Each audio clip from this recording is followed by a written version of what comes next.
네, 계속해서 역대상 말씀을 보고 있습니다.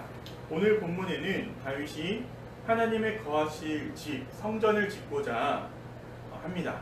하지만 나단 선지자를 통해서 하나님께서는요, 거절의 의사를 밝히십니다. 거부하시지만 미워하시는 것이 아니라 다윗과 이스라엘을 축복하고 계시는데요. 이 본문은 사무엘하 7장에도 거의 그대로 나옵니다. 역대기가 사무엘서를 이렇게 많이 참고를 했는데 아주 조그만 사소한 차이 정도들이 있고요. 거의 7장에도 보면 성경 본문이 똑같은 게 아닌가 싶을 만큼 거의 그대로 적혀 있는데, 사실 7장의 이제 내용들이 조금 더 이 전체 장면을 이해하는데 좀 더 쉽게 다가옵니다.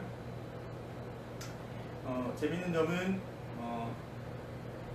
그 성전을 지을 너의 아들이 잘못하면 사람의 매와 인생의 채찍으로 징계하겠다는 내용이 역대서에는 빠져 있습니다. 우리는 이 역대서가 쓰여질 당시에는 이 사람이 누군지 다 알거든요. 솔로몬입니다. 그래서 솔로몬에 대해서 하나님께서 매와 인생의 채찍으로 징계하겠다는 내용이 역대서에는 빠져 있습니다. 네, 아무튼 그렇다면 하나님께서는 왜 당신께서 거하실 집을 건축하겠다는 것을 거부하신 것일까? 본문의 내용으로 들어가 보겠습니다. 5절과 6절을 보겠습니다. 내가 이스라엘을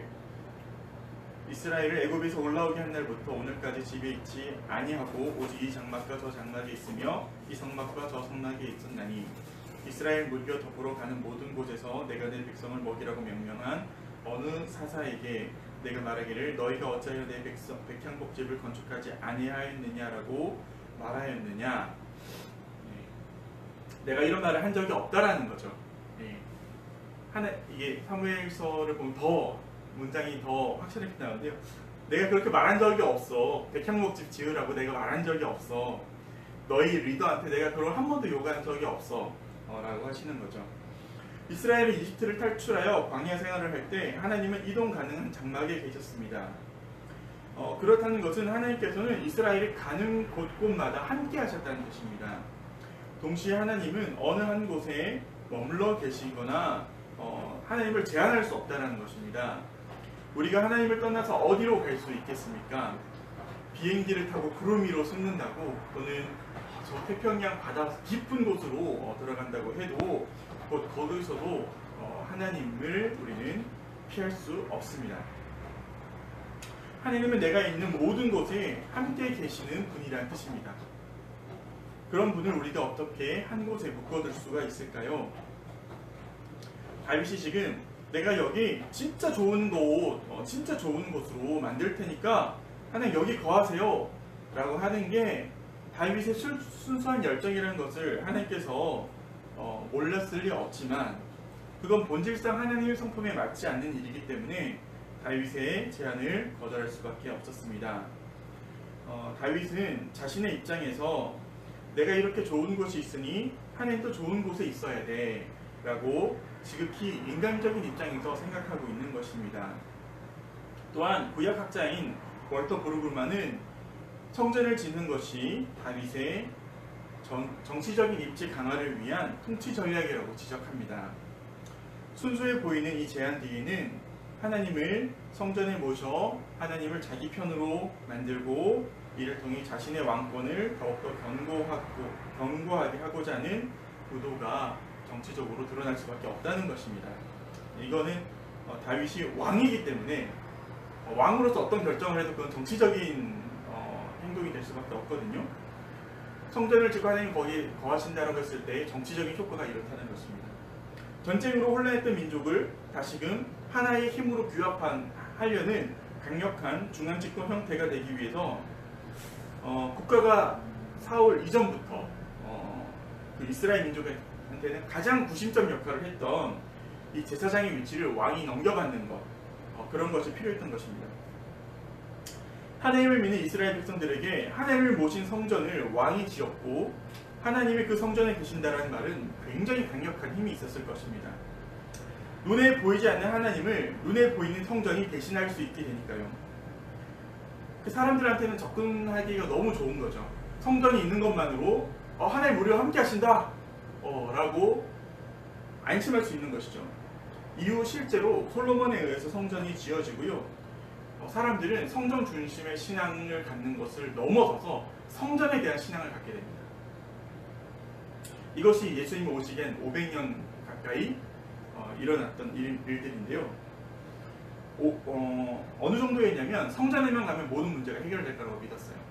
밖에서 어떠한 죄를 지었어도 예루살렘 성전으로 도망가면은 거기서 내가 제물 바치고 제사 드리면 괜찮을 거라고 생각하는 것이죠.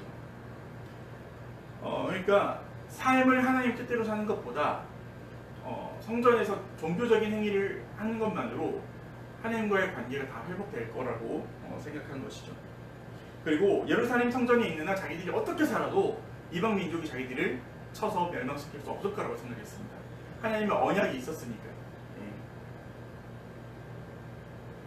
하지만 이것은 역사가 증명했듯이 하나님을 성전에 모시는 것이 아니라 하나님을 성전에 가두는 일입니다. 눈에 보이는 성전에 하나님을 모신 사람들이 성전 밖에서는 자기들 마음대로 산 것입니다.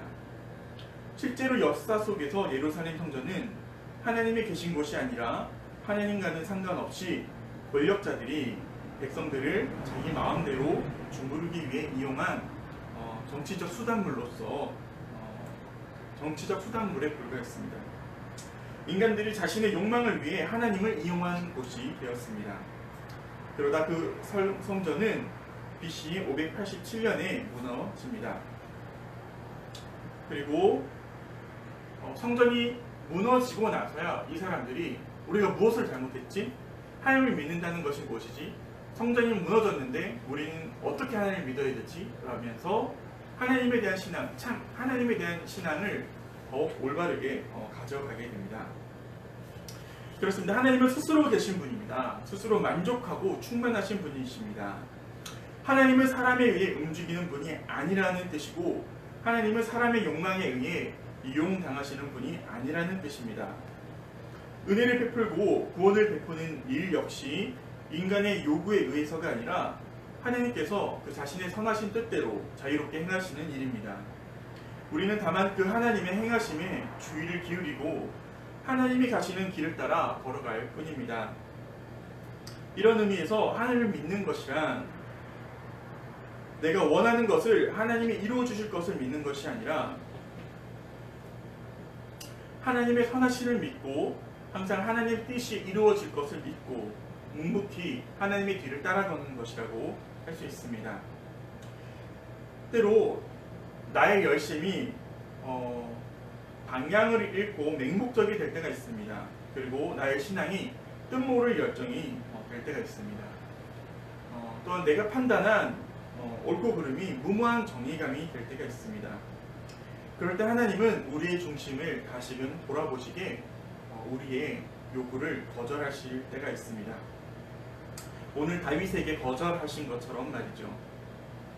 하나님을 위해 내가 무엇을 하겠다. 우리가 하나님을 위해 이런 사업을 한다. 우리가 하나님을 위해 이렇게 봉사를 한다. 이런 것들이 우리의 노력과 열정과 정의감과 상관없이 다 의미 없는 일일 수도 있다는 것이죠. 오히려 하나님의 뜻과는 전혀 상관없는 일이 될 수 있음을 오늘 본문은 우리에게 알려주는 것입니다.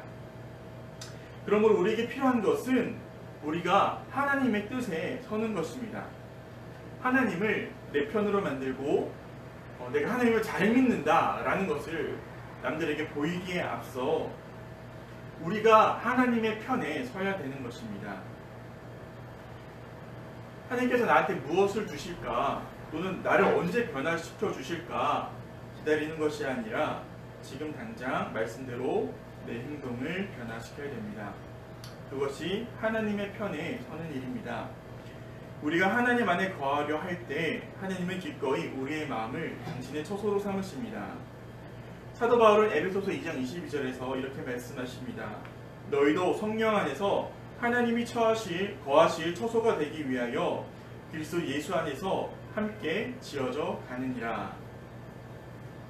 오늘 우리가 하나님이 거하실 처소가 되었으면 좋겠습니다. 그럴 때 오늘 본문 후반부에서 나단 선지자를 통해서 주신 축복의 말씀들이 우리 삶에서도 이루어질 것입니다. 오늘도 하나님의 뜻을 분별하여 알 수 있는 지혜와 총명이 저와 여러분의 삶에 충만하기를 그리스도 예수의 이름으로 소망합니다. 아멘.